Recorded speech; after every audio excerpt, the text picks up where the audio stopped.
भएको छ त्यसलाई हो त्यो भ्रम हामीहरू त्यो चाहिँ भ्रम तपाईँले चिर्दिनु भयो भने त्यति नै काठमाडौँको चाहिँ खोला छेउको सार्वजनिक जग्गा हो क्या हजुर त्यो काठमाडौँको चाहिँ खोलाको जग्गा हजुर काठमाडौँको त्यो खोला छेउमा बसेको चाहिँ उहाँहरूको लागि हो क्या हजुर बाढी आउँदाखेरि हजुर त्यो उहाँहरू बसेको बस्ती भन्दा माथिसम्म आउँछ क्या हजुर अनि हरेकचोटि बर्खा लाग्दा असारमा चाहिँ उहाँहरूलाई निकालेर अर्को ठाउँ लानुपर्छ नि त काठमाडौँमा गर्न खोजेको चाहिँ उहाँहरू जोखिममा बस्नु भएकोलाई सेफ ठाउँमा राख्नु पर्यो भनेको तर त्यसको गलत नेगेटिभ चाहिँ डोजर जस्तो देखियो खास त्यो मान्छेको ज्यान जोगाउनलाई हो खोला छेउबाट हटाउनु खोजेको खोला छेउ भन्दा बाहेक बिचको त भूमि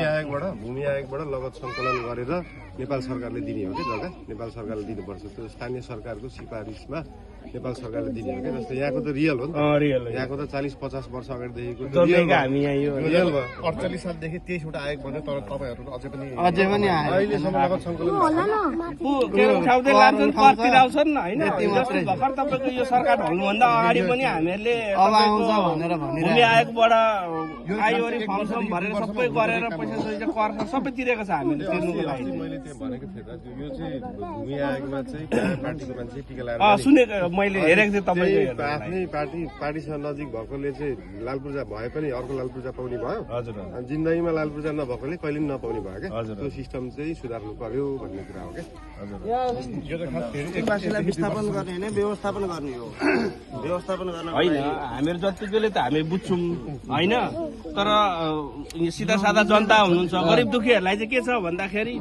एउटा भएको झुक्रो पनि उठाइदिन्छ भनेर सबैलाई भ्रम छ तर हामीहरूले त सकेसम्म हामीहरूले त सम्झाइरहेको सम्झाउनुको लागि त होइन त्यही भएर हामी आएको छौँ हामी कसलाई के छ भ्रमहरू चिर्दै जानुपर्छ हामी यसमा पनि पुगिसकेको छौँ कि सर बरु उठाए पनि उठाउँछौँ तर यसपालि चाहिँ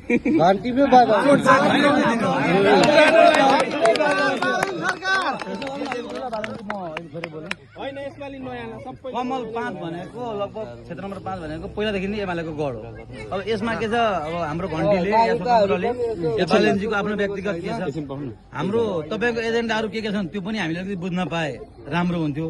तपाईँको लगभग यहाँ एमालेको गढ हामीले छिर्दैछौँ किनभने युवालाई हामीले देश सुम्पिनु पर्ने छ त्यही भएर हामी युवाहरू लागिरहेका छौँ अब हामीले अस्ति पनि दाइसँग कुरा भयो मेरो बालेन्जी कहिले आउने अब चुनाव आइसक्यो लगभग आइसक्यो नि त उहाँका एजेन्डाहरू के छन् या त बालेन्जीको एजेन्डा मात्रै हेरेको स्वतन्त्र पार्टीको एजेन्डा के छ त भोलि त देशलाई 2/3 बहुमत दिएर बालेन्जीलाई प्रधानमन्त्री बनाउने स्वतन्त्र पार्टीको धारणा हाम्रो पनि धारणा हिजो जेएनजी आन्दोलन हुँदाखेरि यत्रा बच्चाहरू मरे के को लागि भन्दा परिवर्तनको लागि तर परिवर्तन भएन देशले परिवर्तन पाएन अब बालेन्जीको योजना चाहिँ के छ त या स्वतन्त्र पार्टीको एजेन्डा के छ त हामीले पनि बुझौँ न तपाईँ हामीले त बुझौँला एउटा कुरो व्यक्तिगत भेटेर बुझ्ने भन्दा पनि सबैले बुझ्ने हिसाबले चाहिँ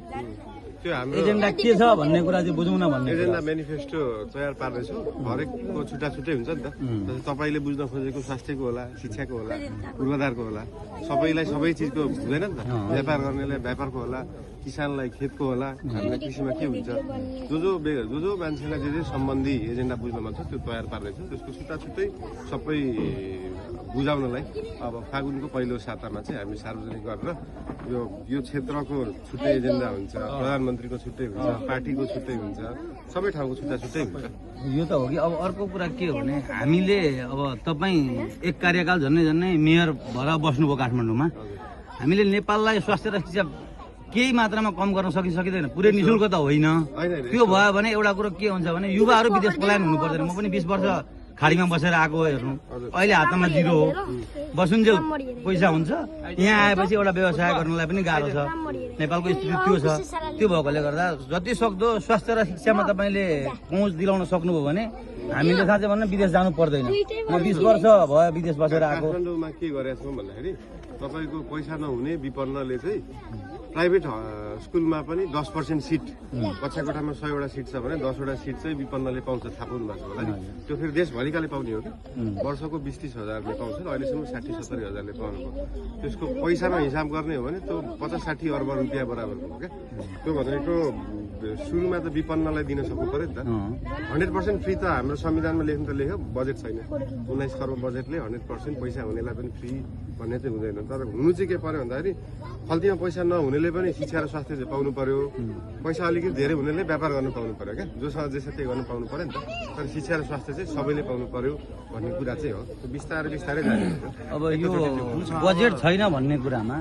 हामीले प्रदेश संरचना खारेज गर्यौँ भने बजेट त हामीसँग इनफ हुन्छ नि होइन बजेटमा त्यो प्रदेश संरचना धेरै खर्च छ नि प्रदेशमा त छैन छैन त्यो न्यून खर्च त्यो कलममा जाने न्यून खर्च हो क्या त्यो भत्ता सत्ता अब सुकिया गर्दा धेरै खर्च छ नि हलेनजी त्यो होइन मन्त्रीले सांसदले खाएको तलब होइन क्या तिनीहरूले बाहिर गरेर भ्रष्टाचार गरेको ल